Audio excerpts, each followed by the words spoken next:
He has talked the most sense out of just about anyone this week. Jason Gunn posted a video questioning the bullying and vitriol that was being posted online in the wake of the Dancing with the Stars spat involving the Edge radio host Dom Harvey and Chrystal.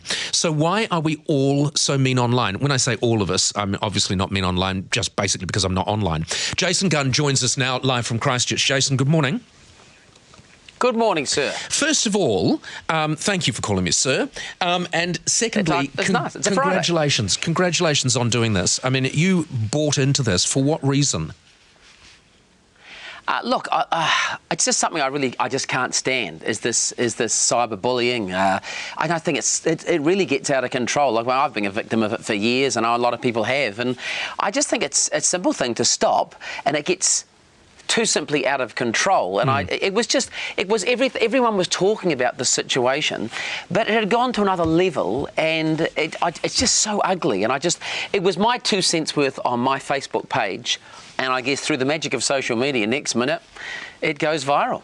I mean, this is the interesting thing, isn't it? Because, I mean, you've used one particular instance, but this is just one particular instance. It's not even, sadly, a particularly bad example of it. Have you, in your own mind, determined why people do this? Because it seems to me, in some cases, people literally gravitate to make nasty comments just for the sake of making the nasty comments. Well, you see, this is the thing, consequences. I think we forget the consequences. We forget that we are broadcasting to a world when we're on social media. I think in the old days, possibly we rang, or did we go and see our mates and, you know, had a few drinks and talked about our own little things and maybe said things we shouldn't. But now, of course, we broadcast these ideas not to a few mates, it's to the world. And I think that filter has completely gone. And so the consequences, no one thinks about those consequences. And that's the problem, I think. Is it that people imagine that no one is actually going to be hurt by this? Because people who have any kind of sensitivity at all, which is why I escape having to worry about it, they read these things and they are truly spectacularly hateful at times. The hate is the word. It's quite unbelievable. I also, as I say, have been a victim of some interesting comments. But the problem is, Paul, which I just can't quite seem to gather, is this one woman had a right good go at me, she did. And because I'm a bit strange like this, I thought, oh, well, I'll just go and have a little stalk and just see what might be going on her Facebook page. So, I know, and you've got to be careful here. And so I did, and there she was, and a beautiful mother and grandmother, beautiful photos of the kids. And there were all these inspirational quotes about, you know, what was my favourite one? We rise by lifting others. Well, she wasn't lifting me on that particular day, can I tell you that much?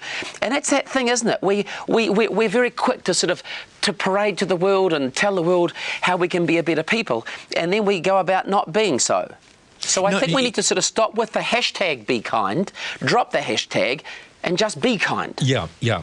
I mean, and this is an interesting point, isn't it? So what you have discovered yourself firsthand is that these people who, to all intents and purposes, appear to be absolute arseholes are actually sometimes not.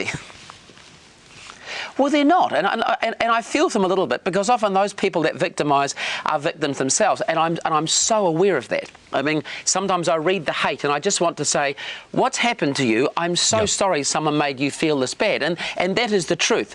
And sometimes I'm tempted to get in there, and then I think, well, hang on, Jason, now the bullied becomes the bully, so you need to be very, very careful. But I think we just need to say enough.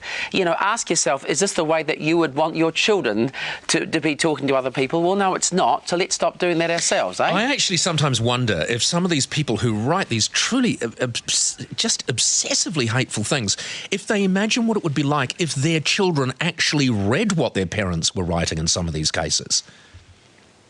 Be careful, someone's going to make a television show out of that idea. It's a very good point, though. It's a very good point. What I'd like to see is, in broadcasting, of course, in radio and television, we have a little red light that goes on just before we start talking to the world, and that's a gentle reminder that more than a few people, hopefully, are about to hear what we have to say. Now, some of these people need this red light attached to their keyboard, so as soon as they turn on their computer, they go, oh, hang on, these words might have consequences. Yeah. All right, and you have actually suggested something here. I mean, you didn't just come out with a complaint about this. You said, essentially, we should just all step back from the keyboard, stop being arsey, and I love that word, and just enjoy life. Well, that's a word that you use a lot, and I thank you for that. That's exactly it. And it sounds so, oh, let's all just be kind. But it honestly is that simple. And look, I grew up making children's television, loved it, and we learned, if in doubt, leave it out. First, do no harm. So why don't we just practice that a bit? I love it, Jason. Thank you very much. Have a lovely weekend, won't you? Take care. Thank you. You too, mate. Thank you. Jason Gunn, spectacularly nice guy. I mean, he actually is a spectacularly nice guy.